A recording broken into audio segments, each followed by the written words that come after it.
So next we have Dr. CLEMENT CHOW. So he's associate professor of human genetics at the University of Utah. So he will tell us how to use a classic genetic system called Drosophila to really use that to test the drugs that may benefit the Syngap condition. Right. Thank you. Thank you. This is loud. All right. So thank you for the invitation to speak. This is my first time at the meeting. Mike found us on Twitter. It's all where all beautiful relationships start.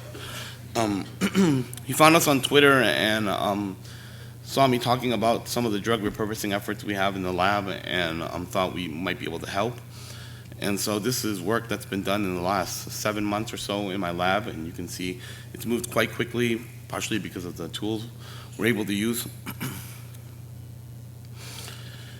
So rare disease therapeutics, as most of you know, is really just personalized medicine, right? There's so few patients that every experiment that we do, every therapeutic odyssey that we embark on is really just personalized medicine, right? And if you take a look at this piece in Nature Biotechnology a couple months ago, it highlights some of our work for our drug screens and a number of other kind of rare disease therapeutic discoveries that all highlight that this is driven by individual patients, individual foundations, and families, and I think you'll really kind of leave the piece really realizing that is really the strength of these families and foundations that drives this therapeutic discovery right now. So in my lab, we're really interested in personalized drug screens, and we really want to be able to identify patients in the clinic, build a model, do a drug screen in the lab, and bring a drug back to that patient. And for us, Drosophila, fruit fly, really allows us to do this. And just in general, you know, if you want to be able to do this, everything needs to be fast, right? Fast, efficient, and cheap. And so we need fast models, efficient screens, and most importantly, drug repurposing. But none of this is actually possible without really close relationships with physicians and the patients and the foundations. And we're really kind of, I think, really happy to be able to work with SRF.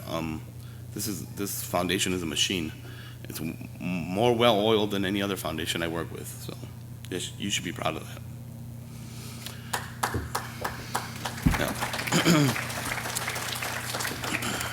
As you've already heard from Chris, that drug repurposing I think really is key. It allows us to take drugs that have established use, have passed safety by the FDA in the clinic, and allow us to ask, can it be used for new purposes? And in our cases, we want to know if they can be used for rare disease. Before I talk about our work, this is the team that does the work. My drug team is led by Dr. Kate Beebe in the lab, and she has 3 incredible scientists, Caroline, Heather, and Emily. All the work that I present today is done by them, and none of it by me. So we don't only work with SRF, we work with a number of different families and foundations, individual families, consortiums, as well as the local children's hospital in Salt Lake. And we've done about 20 of these rare disease screens, and some of them have drugs in the clinic right now. So this is, I think, a fruitful platform, and hopefully that'll bring some positive news for SRF as well. So our bench-to-bedside rare disease partnerships start like this, and this is exactly how it worked with Mike and SRF. Like I said, Mike found me on Twitter. We started a conversation about how can we help with SRF and Syngap. We have a number of discussions about feasibility, whether we can create a model, for example, that faithfully represents the disorder in the fruit fly. And then we start with the hard work of generating the model. We use a number of different tools that are available to us. And once we've generated that model, we can then spend a few weeks developing the phenotype. Once you make a model of a disorder, you can find a number of different things wrong with it. But only some of those things will be useful for a drug screen, and so we search for those. And once we have a good idea that we will be successful, we have a discussion about cost. And once all that's settled, we can then run a drug screen. We can run the screen in about 4 months. And for SRF, Syngap 1, we ran just under 4 months, so we stayed on track there. And then we talk about the discussions with the foundation. And we've had a number of Zoom calls over the discussions. And currently we're in the validation phase, which I'll give you a little bit more information on in a minute. And in the end, we hope that this results in clinical discussions and trials, bringing potentially an FDA-approved drug to the clinic for Syngap and other rare disorders. Okay, so people often ask why fruit flies, and since there are non-scientists in the room, I'm going to answer this question as well. These fruit flies are the pests in your kitchen. Probably as you're sitting here, they're attacking your fruit at home. They're pests in your house, but they're incredible tools in the lab. They're one of the premier models for biomedical research, and the reasons why we like them is because they're really small and cheap. You can imagine how many we can house in a lab. They're tiny. They have a really short lifespan. We can go from egg to adult in 10 days. And we have an incredible number of genetic tools that are at our disposal. And I think most important for us is that the fly, I think, is a really good compromise in terms of models and complexity. The fruit fly is a multicellular organism. It still needs to consume the drug. It needs to be digested in a digestive tract similar to ours. It needs to get into the circulatory system, cross the blood-brain barrier, and then have an effect on the brain. And so that's what we're asking of all our drugs when we run these screens, that it goes through that entire process and still is successful.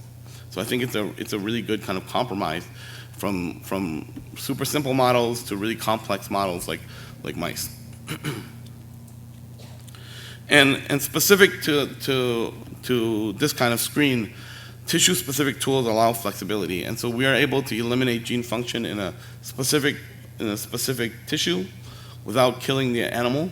As you can imagine, if you eliminate Syngap1 throughout the body, you just end up with a dead animal quite early on, and so we can't really do a screen on that. So the first thing we ask is, can we do a screen? And this is really just a search for a phenotype. And one of the first things we do is we can eliminate gene function throughout the body of the fly, every cell, across all developmental time points, and we can simply ask, does this fly survive? And we've done successful screens on this kind of phenotype in the past. We can also eliminate gene function in tissues like the eye, which doesn't affect survival at all. And we can ask, how does this affect the development of the eye in terms of size and shape? We can eliminate function in neurons and in glia, which are the support cells of the brain, and ask, does it affect behavior like climbing, which is a motor behavior, or seizures? And these flies have both defects in climbing and seizures. Or does it affect survival? And so we do this across a number of different tissues, across a number of different conditions, to find the perfect phenotype for a drug screen. And so once we did that, we settled on an eye-based Syngap1 drug screen. And here on the left is a wild-type control eye from the fly. Hopefully you don't have to get this close to your Drosophila.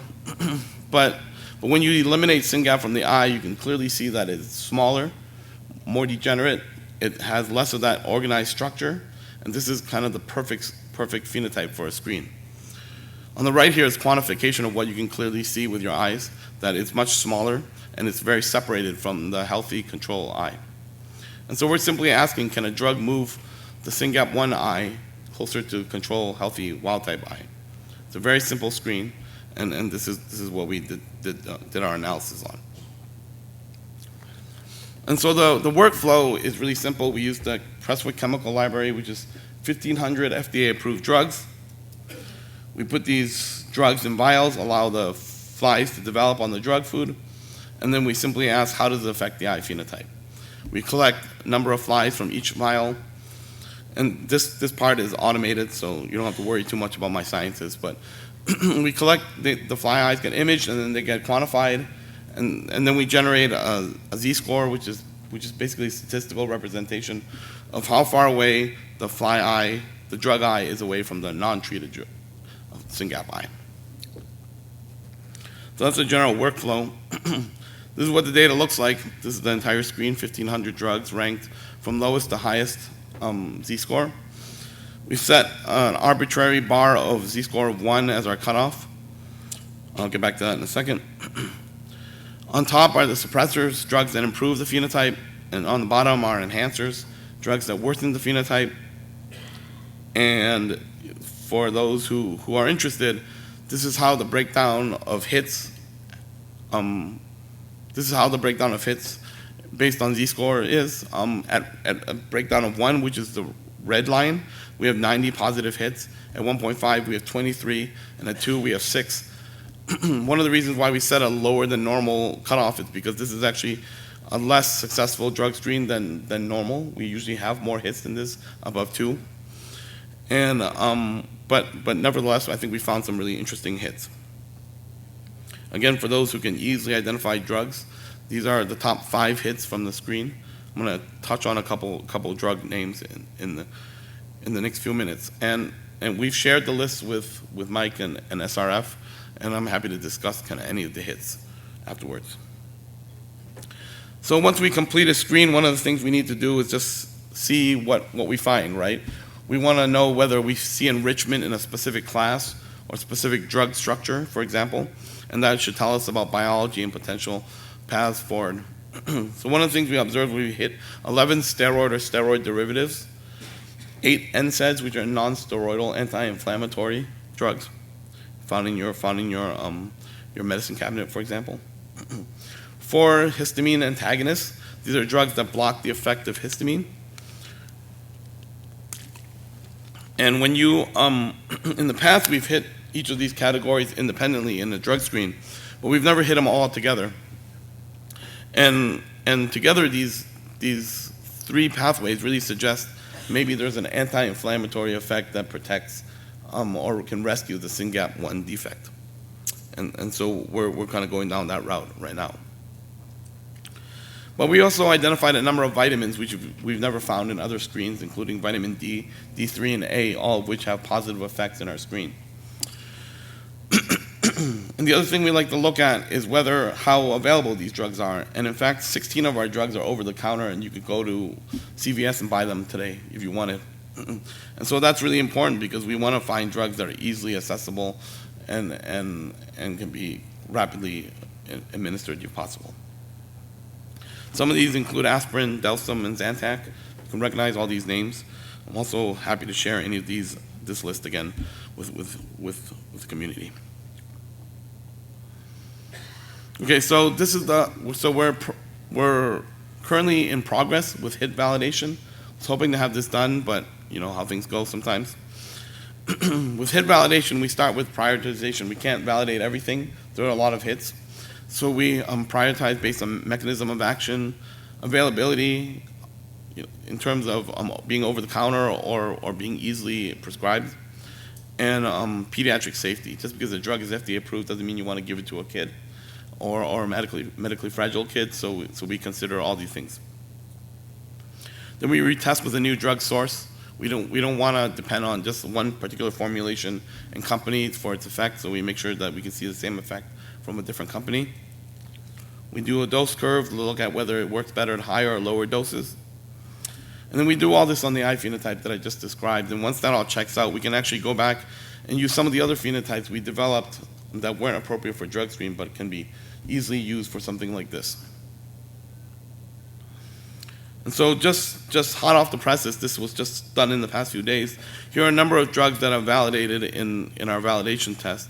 And you can easily recognize some of these: vitamin D3, progesterone, retinoic acid is vitamin A, xylometazoline is Afrin, and bromoperidol is an antipsychotic drug.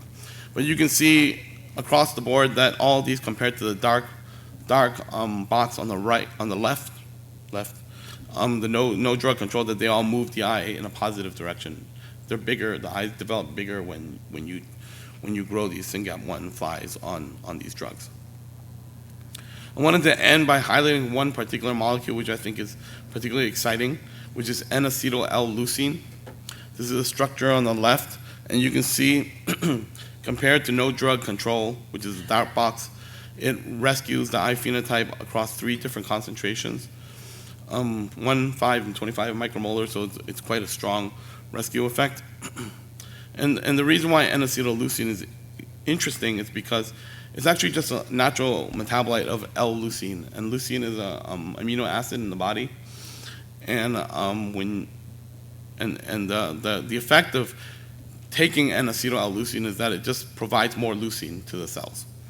And the reason why this is exciting is because N-acetyl-L-leucine is already in clinical trials for multiple different neurodevelopmental disorders, including Niemann-Pick, gangliosidosis, and multiple sulfatase deficiency. It's also in trial for treatment of TBI.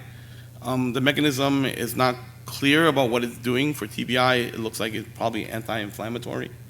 But for these different neurodevelopmental disorders, it seems like it's improving the glucose metabolism in the brain, which might just result in more neuronal activity, for example. So we're particularly excited about this molecule. So as we kind of wrap up the validation phase of this study, we're really kind of hopeful that drug repurposing will bring something useful for those living with SYNGAP1, and we really think that this is key for all rare diseases moving forward. And again, I didn't do any of the work. The drug team is highlighted in bold, and my funding. Thank you.